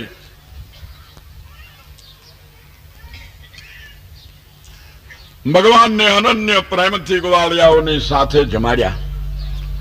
ભગવાને ખુશી થઈને કીધું કે હે ભાગશાળી બ્રાહ્મણીઓ, તમે ભલે આવી બેસો, અમે તમારું શું કામ કરી દઈએ. કોઈ પણ પ્રતિબંધને નહીં ગણતા અમને જોવાને માટે તમે આવી એ તમને ઘટે છે. કુશળ અને પોતાના પુરુષાર્થ ઉપર લક્ષ્ય રાખનારા લોકો, હું કે જે આત્માને પ્રિય છું તેમાં સાક્ષાત નિષ્કામ અને ભેદરહિત ભક્તિ યથાર્થ રીતે રાખે છે. જે સાચા ઉદ્યમી છે એટલે સાચી ભક્તિ કરનારા છે, પુરુષાર્થ ઉપર લક્ષ્ય રાખનારા, એ તો મારી ભક્તિ ઉપર જ ધ્યાન રાખે છે. ધનાધિક પદાર્થો જે આત્માના સંબંધને લીધે જ પ્રિય લાગે છે, તે આત્માથી વધારે પ્રિય બીજો કોણ છે? તમે મારા દર્શનથી જ કૃતાર્થ થઈ છો તો પણ યજ્ઞના સ્થાનકમાં જાઓ, કેમ કે તમે જશો ત્યારે ગ્રસ્ત આશ્રમ વાળા તમારા પતિ બ્રાહ્મણો પોતાનો યજ્ઞ પૂરો કરી શકશે. ત્યારે બ્રાહ્મણીઓ કહે છે કે હે ભગવાન, હે પ્રભુ, આપે આવું કઠણ વચન નહીં બોલવું જોઈએ. મારો ભક્ત કોઈ રીતે દુઃખી ન થાય એવી જે આપની પ્રતિજ્ઞા છે તેને અથવા ભગવાનને પામેલો પાછો ફરે જ નહીં એવું જે વેદમાં કહ્યું છે તેને આપ સત્ય કરો. અમો સગળા બંધુઓનું ઉલ્લંઘન કરીને આપના ચરણારવિંદથી ફગાવી નાખેલી તુલસીની માળાને કેશથી ધારણ કરવા સારું એટલે દાસી બનવાને માટે આવેલી છીએ. પતિ, મા બાપ, દીકરા, ભાઈઓ, બંધુઓ અને સ્નેહીઓ પણ હવે અમારું ગ્રહણ કરશે નહીં, ત્યારે બીજાઓ તો કેમ જ ગ્રહણ કરે. તેમજ હે પ્રભુ, અમે કે જેઓ આપના ચરણની આગળ પડેલી છીએ તેઓની સ્વર્ગાદિક કોઈ બીજી ગતિ પણ નહીં થવી જોઈએ. અમારે સ્વર્ગમાં નથી જવું, કોઈ વૈકુંઠમાં તમારું કોઈ પરમધામ કહેવાતું હોય એમાં અમારે ક્યાંય નથી જવું. એક આપનું શરણ જ જોઈએ છે. માટે અમોને આપની દાસી જ બનાવો. ભગવાન કહે હવે મારી આજ્ઞાને લીધે તમે પતિ, મા બાપ, ભાઈઓને, પુત્ર આદિ કોઈ પણ તમારો દોષ નહીં ગણે. જુઓ, આ દેવતાઓ પણ તમને સંમતિ આપે છે. મનુષ્યોને પરસ્પર અંગનો સંગ કોઈ પ્રીતિ કે સ્નેહની વૃદ્ધિ માટે સાધનરૂપ હોતો નથી. માટે મારામાં મન રાખવાથી થોડા કાળમાં મને તમે પામશો. આ દેહ તો નાશવંત છે, ભલે 10 અવતારના દેહ હોય, પણ એ દેહ 5 તત્વનો કાયમ રહેનાર નથી. પણ મારામાં જેની સ્વરૂપને માલિકો પ્રીતિ બાંધી છે એનો કોઈ દિવસ નાશ થતો નથી. ગોવિંદ ભગવાન 4 પ્રકારના તેજનથી ગોવાળિયાઓને જમાડી પોતે પણ જમ્યા. આ પ્રમાણે લીલાથી મનુષ્ય રૂપ થયેલા મનુષ્યોની રીતિનું અનુકરણ કરતા અને રૂપવાણી તથા કામોથી ગાયો, ગોવાળિયા અને ગોપીઓને રમાડતા ભગવાન ક્રીડા કરતા હતા. મનુષ્યોનું અનુકરણ કરતા જગતના ઈશ્વર શ્રી કૃષ્ણ અને બલભદ્રની માગણીને માન આપ્યું નહીં. એ વાતને સંભાળી પોતાને અપરાધી ગણતા પાછળથી તે બ્રાહ્મણો બહુ જ પસ્તાવા લાગ્યા કે આપણે પેલા પાછા કાઢ્યા. એટલે આપણા કરતા તો આપણી સ્ત્રીઓ સારી, આપણે વિદ્વાનો, આપણે પંડિતો, આપણે કર્મકાંડીઓ વાહે રહી ગયા. કારણ કે જે સ્વરૂપની માલિકો જ્ઞાની સમાયા, ધ્યાની સમાયા, સમાયા યોગી તપસી, કર્મ અહંકારી કોઈ ન પહોંચ્યા તો અધોજ પડ્યા લપસી. પહોંચ્યા કોઈ પ્રેમી પંખીડા જે તન મન શુદ્ધ વિસારી, તન મનની શુદ્ધિ વિસારી અને જે એના ચરણમાં પહોંચી ગયા એ પાર પહોંચ્યા છે.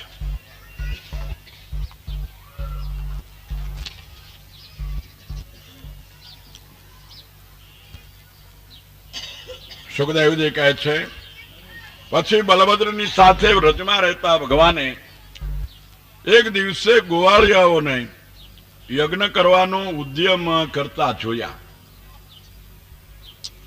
સર્વના આત્માને સર્વજ્ઞ ભગવાન પોતે જાણતા હતા. તો પણ તેમણે નંદાદિક વ્રત ગોવાળિયાઓને પૂછ્યું કે આ બધી તમે શેની તૈયારી કરો છો ભાઈ?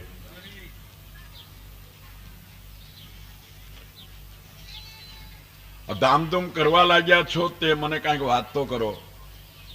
આ કોઈ યજ્ઞને માટે ધામધૂમ હોય તો તે યજ્ઞમાં શું ફળ મળે છે? તેના દેવતા કોણ છે અને ક્યાં અધિકારીથી તથા ક્યાં સાધનથી તે યજ્ઞ થાય છે? હે પિતા, હું કે જે સાંભળવા ઈચ્છું છું તેને આ વાત કહો. તમને કોઈ મોટો મનોરથ થયો દેખાય છે? નંદરાય કાંઈ ન બોલતા વળી ભગવાન કહે છે કે સર્વ પદાર્થોમાં આત્મદ્રષ્ટિ રાખનારા સાધુ પુરુષોને કાંઈ પણ ગુપ્ત રાખવા યોગ્ય હોતું નથી. અને હું એમ કહું છું કે કોઈ માણસ એમ કે બાબા જરાક હાલો જોતો, કેમ ભાઈ કહી દે ને તારે જે કેવું હોય તે. પણ તમે સમજતા નથી, જરાક ખાનગી છે. તો જગતમાં જેટલું ખાનગી એટલું પાપ છે એમ સમજી લેવું તમારે. ખાનગી શું કરવા? જયારે મારાને તમારા ચિત્તની માલિકો દ્વૈત પ્રપંચ સ્ફુરે છે, નોખાપણું ભાસે છે, ત્યારે ખાનગી ઊભું થાય છે ને. જે જેનાથી ખાનગી રાખે છે તે તેનું પાપ કરે છે.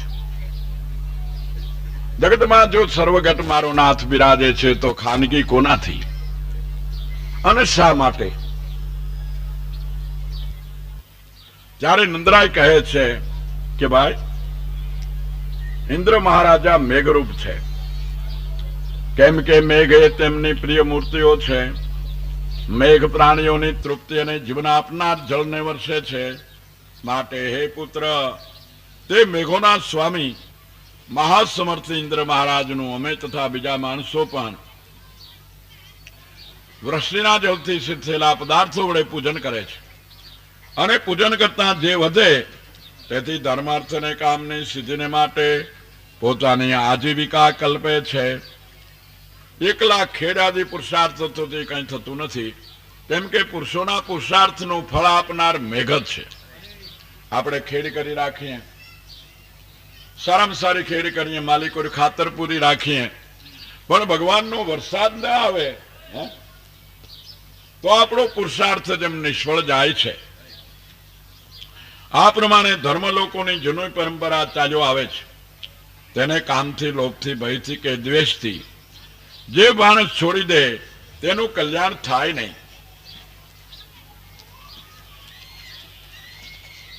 ત્યારે ભગવાન કહે છે જીવ પોતાના કર્મથી જ જન્મે છે, કર્મથી જ મરે છે, અને સુખ દુઃખ ભય તથા કલ્યાણને પણ કર્મથી જ પામે છે. માટે દેવતાઓ કર્મના ફળ આપે છે એમ માનવું મને યોગ્ય લાગતું નથી. કોણ કહે છે? ભગવાન પોતે પોતાના પિતા નંદરાયને કહે છે. પૂર્વ મીમાંસાની રીતિ પ્રમાણે કર્મ જ પ્રબારા ફળ આપે છે એમ નિશ્ચય છે, તો તેમાં દેવતાઓનો વચ્ચે ઘાલવાની કશી અગત્યતા નથી. આપણે તો કર્મને દેવ માનીએ છીએ, પછી વચનો દેવ કયો. કેટલાક નિર્ભાગી જીવો એમ કહેતા હોય છે કે ભાઈ દૈવે ધારી છે તો ભક્તિ થાય છે. દૈવની ઈચ્છા ભાઈ, સત્સંગમાં ચાલો ને, ભગવાનની ઈચ્છા હોય તો હોય ભાઈ, ભજન કરો ને, ભગવાનની ઈચ્છા થાય તો થાય. પેલા સવારમાં સુડબુટ નાખીને તડબર પાટ કેમ ના ઉપડો છો? એટલે નોકરીએ તે ભગવાનની ઈચ્છા હશે તો નોકરી થશે એમ કા નથી કેતો? ભગવાનની ઈચ્છા હશે તો પેટ ભરાઈ જાય છે, કાં ખાવા માંડે છે. એવા નિર્માલ્ય વિચાર વાળા જગતમાં કાંઈ પણ કરી શકતા નથી, અને કરી શકે છે એ બધું પોતે પોતાને બાંધવાનું સાધન કરે છે.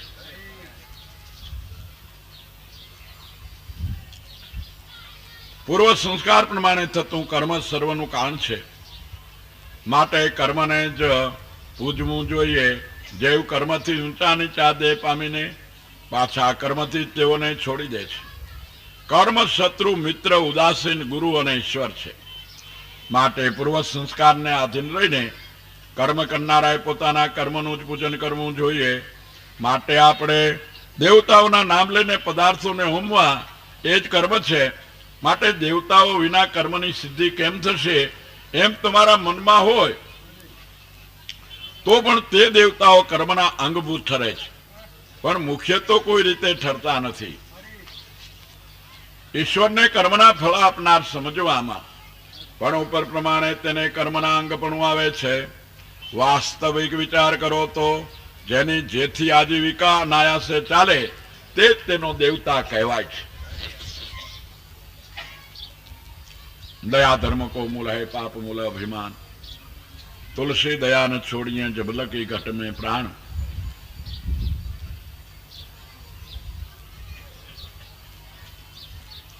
તેમાં પુરુષાર્થ મેરી જાત હે તો પોતે પરિભ્રમ પાવે એમ ભગવાને પોતે કીધું છે.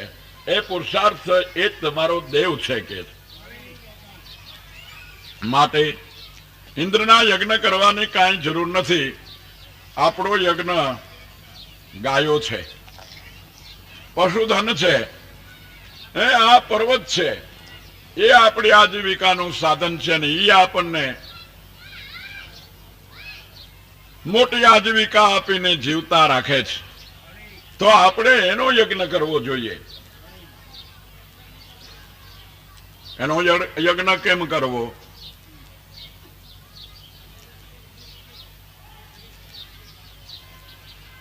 ભગવાન કહે છે, કૂતરા, ચાંડાળ અને પતિત પર્યંત બીજા પ્રાણીઓને પણ યથા યોગ્ય રીતે અન્ન આપતા ગાયોને ખડ આપીને પર્વતને બલિદાન દેવું. શણગારી જમી ચંદનાદિક લેપન કરી સારા સારા વસ્ત્ર પહેરી ગાયો, બ્રાહ્મણો, અગ્નિઓ અને પર્વતને આપણે પ્રદક્ષિણા કરવી. અને ઇન્દ્રના યજ્ઞને માટે જે સામગ્રી તમે તૈયાર કરી છે તે બધી આપણે ઉજાણી કરીએ ને ત્યાં બધા જમીએ, પર્વતને આટો ભરતા જઈએ અને તે આપણે વાપરી નાખીએ. ભગવાનનું વચન સર્વને માન્ય છે.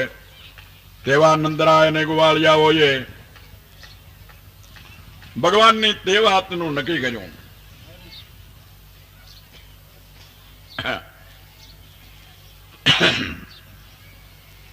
ગોવાળિયાઓને વિશ્વાસ બેસાડે એવું બીજું મોટું રૂપ ભગવાને ધારણ કર્યું અને કહ્યું કે આ જળ પર્વત કરતા હું પર્વત છું, તમારે જે બલિ આપવું હોય તે મને આપો. એમ બોલતા બોલતા ભગવાન ઘણું જ બલિદાન ખાઈ ગયા. વ્રજના લોકોની સાથે પોતે શ્રી કૃષ્ણ ભગવાન પણ અહો જુવા પર્વતે દેહ ધરીને આપણા પર અનુગ્રહ કર્યો છે. આ પર્વત પોતાનું અપમાન કરનારા વનવાસીઓને યથેષ્ટ રૂપ થી મારી નાખે છે. માટે આપણાને ગાયોના કલ્યાણને વાસ્તે અને આપણે પ્રણામ કરીએ. એમ બોલતા બોલતા તે પોતાના બીજા રૂપને પગે લાગ્યા. ભગવાને પ્રેરેલા ગોવાળિયાઓ એ પ્રમાણે પર્વત ગાયો અને બ્રાહ્મણોના યજ્ઞ યથાર્થ રીતે સંપૂર્ણ કરી ભગવાનની સાથે વ્રજમાં ગયા કે છે.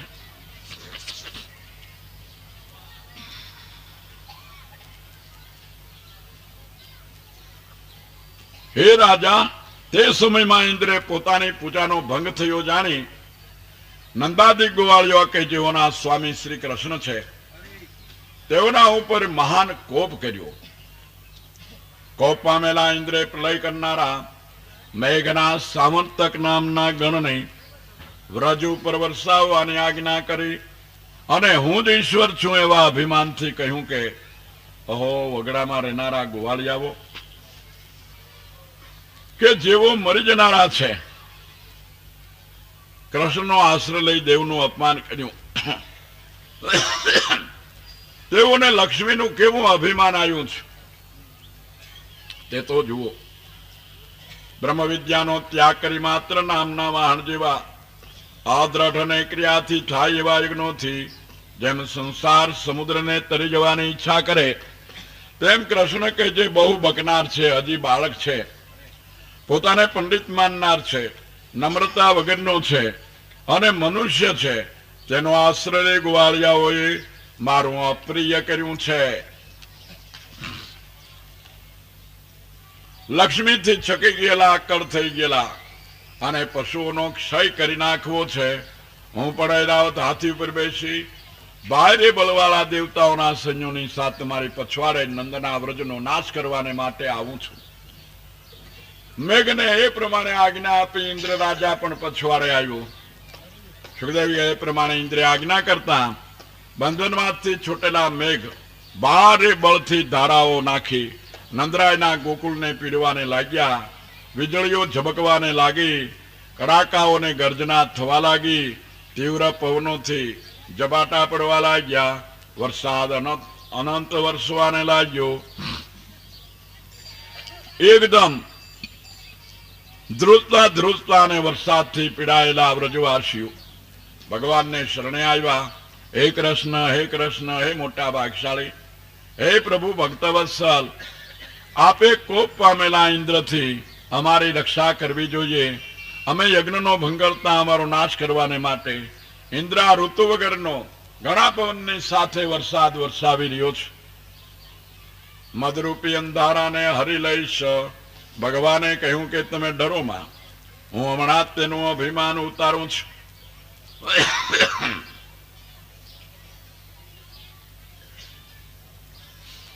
ગોકુળ કે જનો સ્વામી હું જ છું, મેં ગ્રહણ કરેલું છે અને મારે શરણે છે, તેની મારા યોગ બળથી હું રક્ષા કરીશ. શરણાગતનું રક્ષણ કરવું એ મારો નિયમ જ છે. એમ કહીને બાળક જેમ મીંદડાની બળીને ઉખેડીને હાથમાં લે, તેમ ભગવાને લીલાથી એક હાથ વડે ગોવર્ધન પર્વતને ઉખેડી લઈને ધરી લીધો. પછી ભગવાને કહ્યું કે હે માં, હે પિતા, હે વ્રજવાસીઓ, તમે ગાયોના ધણ સહિત સુખેથી આ પર્વતના ખાડામાં પ્રવેશ કરો. અહીં મારા હાથમાંથી પર્વત પડી જવાની જરાય બીક રાખશો નહીં. પવન અને વરસાદની બીક મટી ગઈ. સમજો આપણે આ સારું રક્ષણ કર્યું છે. એ પ્રમાણે ભગવાને કરેલી આશ્વાસનાથી ધૈર્ય આપતા ગાડા ધન અને અનુજીવીઓ સહિત સગળા ગોવાળિયાઓ પર્વતના ખાડામાં અવકાશ પ્રમાણે પેસી ગયા.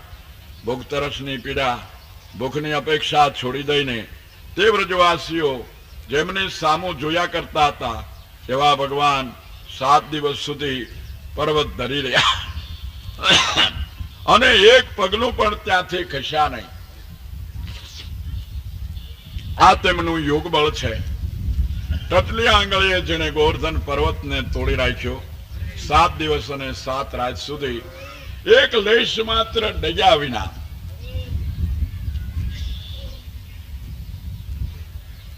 દુનિયામાં દિવસ 7 જ છે.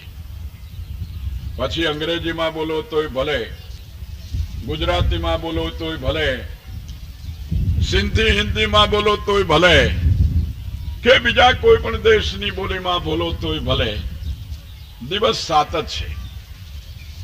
7 દિવસ એટલે કાયમને માટે, એક અઠવાડિયું નહીં, કાયમને માટે જુગદાધાર પ્રભુ આ દેહરૂપી દ્રોણાચાર પર્વતને પોતે ધારી રહ્યા છે. દેવી દેવતાઓ ગમે તેટલા એને માટેથી ઉપચારો કરે, પણ એના હાથમાંથી આ પર્વત પડે એમ નથી. માટે શંકા રાખ્યા વિના સૌ કોઈ આની બખોલીમાં પેસી જાઓ.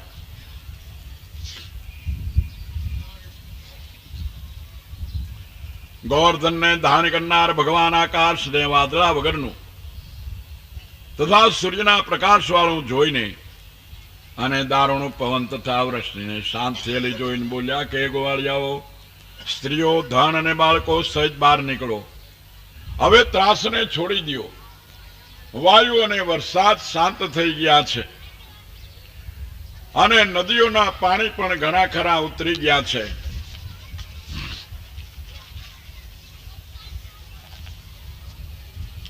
સાચી નિર્ભયતા, સાચો આનંદ કે સાચી શાંતિ માણસને ક્યારે થાય છે કે જેમ આ વિટોળીઓ મટી ગયો, આ પવનનું જોક તોફાન ટળી ગયું, ત્યારે ભગવાન કહે છે હવે બિલકુલ શાંતિ છે. 16 કલાક સંપૂર્ણ સૂર્ય પ્રકાશે છે. કોઈ વાદળ તેને આડ કરી શકતું નથી.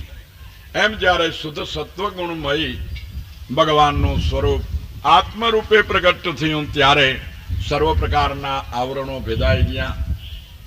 નિર્મળ અને શાંત સર્વે વૃત્તિઓ થઈ ગઈ. વાદળરૂપી અહંકાર વચ્ચેથી ટળી ગયો. જેમ છે તેમ સૂર્યના દર્શન થઈ ગયા. તે સંપૂર્ણપણે ભાગશાળી જીવ છે. યશોદા, રોહિણી, નંદરાય અને બળવાળાઓમાં શ્રેષ્ઠ બલરામ એવો એ સ્નેહથી પરવશ થઈ અને ભગવાનનું એકદમ આલિંગન કર્યું, આશીર્વાદ આપ્યા. હે રાજા, આકાશમાં દેવતાઓના ગણ, સાધ્ય, સિદ્ધ, ગંધર્વ અને ચારણો રાજી થઈને સ્તુતિ કરવા લાગ્યા. પુષ્પોની વૃષ્ટિ કરવાને લાગ્યા. સ્વર્ગમાં દેવતાઓની આજ્ઞાથી શંખ અને દુંદુભી વાગવાને લાગ્યા. તુંબરુ આદિ મોટા મોટા ગંધર્વો ગાયન કરવાને લાગ્યા. હે રાજા, પછી સ્નેહ ભરેલી ગુવાળિયાઓથી વીંટળાયેલા ભગવાન બલભદ્ર સહિત પોતાના વ્રજની માલિકો પધાર્યા કે છે. વ્રજમાં પધાર્યા, હૃદયમાં લાગી રહેલા ભગવાનના તેવા કામોનું ગાયન કરતી અને રાજી થતી ગોપીઓ પણ વ્રજમાં ગઈ. ઇતિ શ્રીમન મહાપુરાણ ભાગવત દશમ સ્કંદનો 25 અધ્યાય સંપૂર્ણ. બોલો શ્રી ગિરિરાજ ધરન કી, દ્વારિકાધીશ કી જય, સદગુરુદેવ કી જય.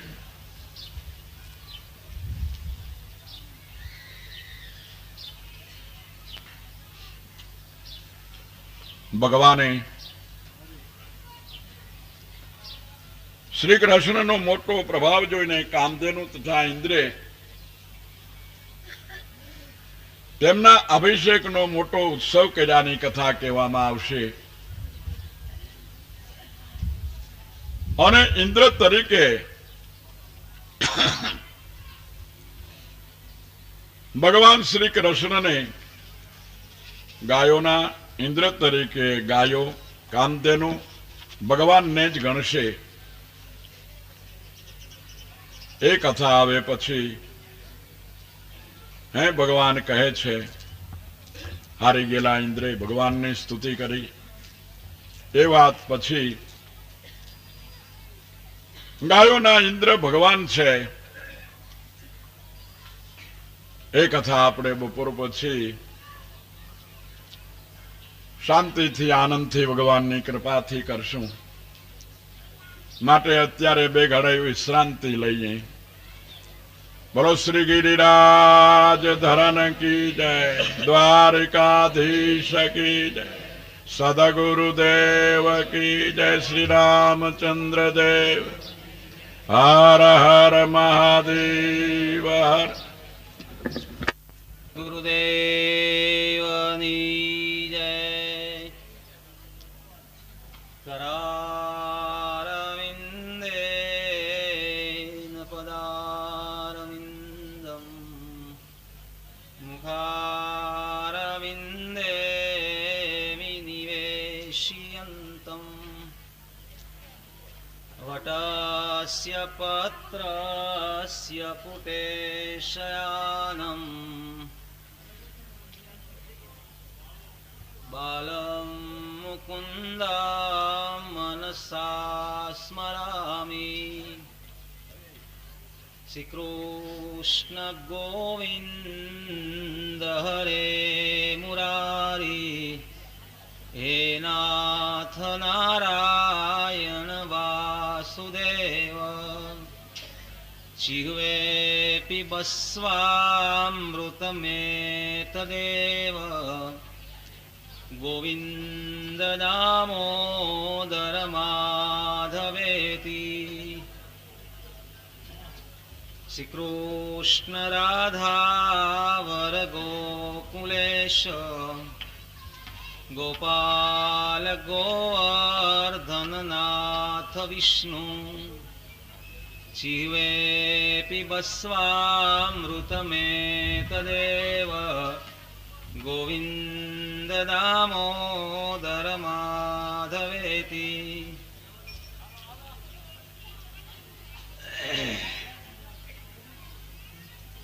कस्तूरी तिलकं ललाटपटले, वक्षस्थले कौस्तुभं, नासाग्रे वरमौक्तिकं करतले, वेणुकरे कंकणं. सर्वांगे हरिचंदनं सुललितं, कंठे च मुक्तावली.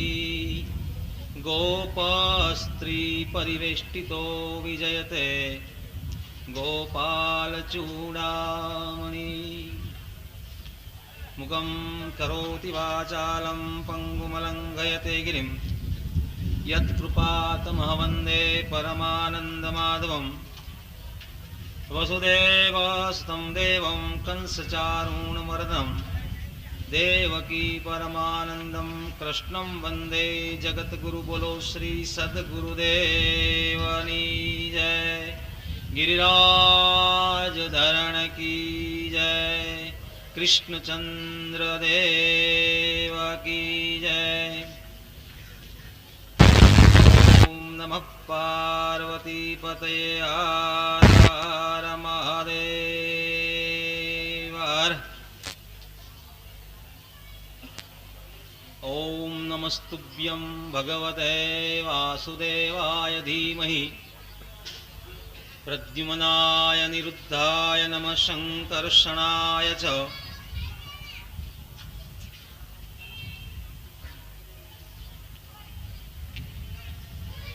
સુખદેવજી કહે છે કે રાજા,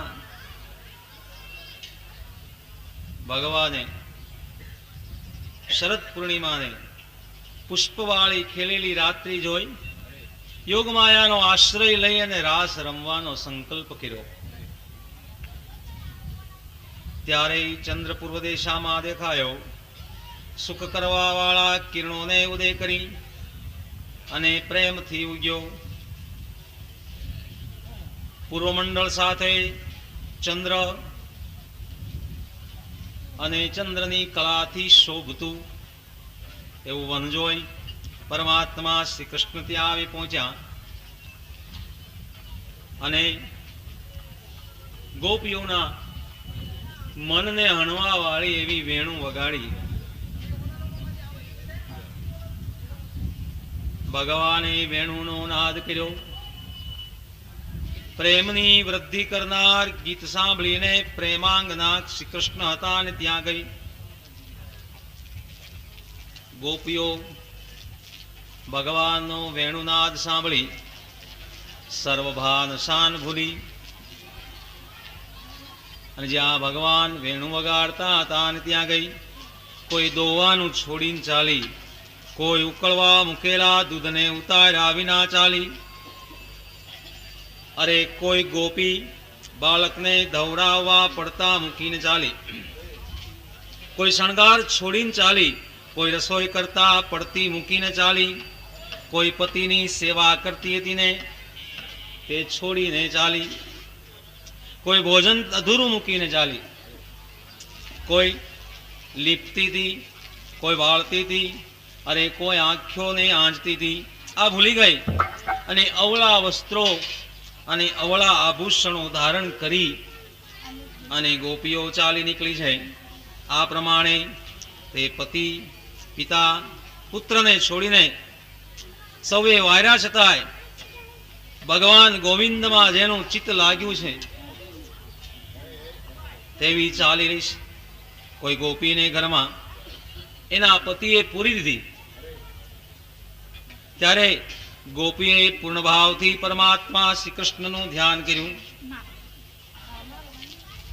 જેથી શ્રી કૃષ્ણના પ્રેમાગ્નિના તાપથી અને દયાથી પુણ્ય પાપના બંધન છૂટી ગયા અને ત્રિગુણમય દેહને છોડી દો.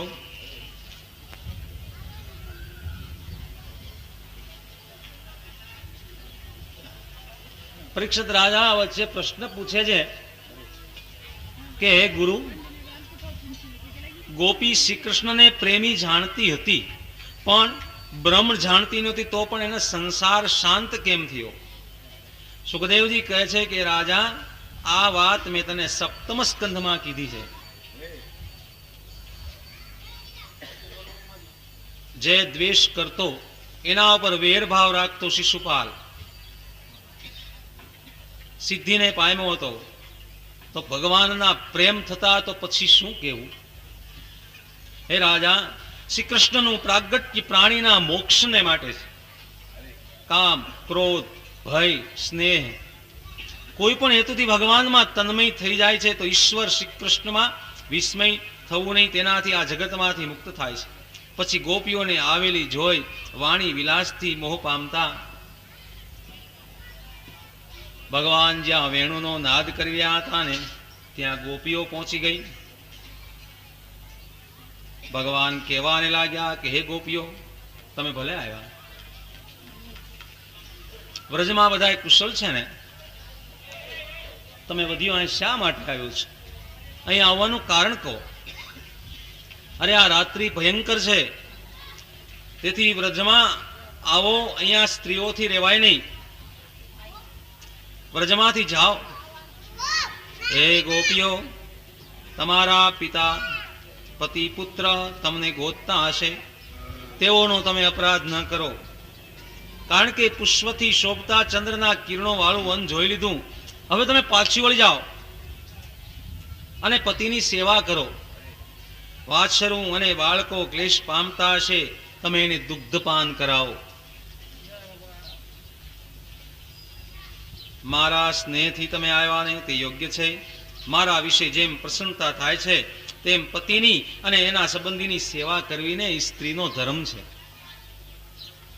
હે ગોપીઓ, પોતાનો પતિ દુરાચારી, મંદ ભાગ્યવાળો, વૃદ્ધ, જડ કે નિર્ધન હોય પણ સ્ત્રીઓએ ત્યાગ કરવો નહીં, એ પતિવતાનો ધર્મ છે. કુળવાન સ્ત્રીઓને બહારનું સુખ નિંદનીય છે. હે ગોપીઓ, શ્રવણ, દર્શન અને ધ્યાનથી મારા વિશે જેવો ભાવ થાય છે તેવો સમીપમાં રહેતો નથી, માટે તમે ઘરે પધારો.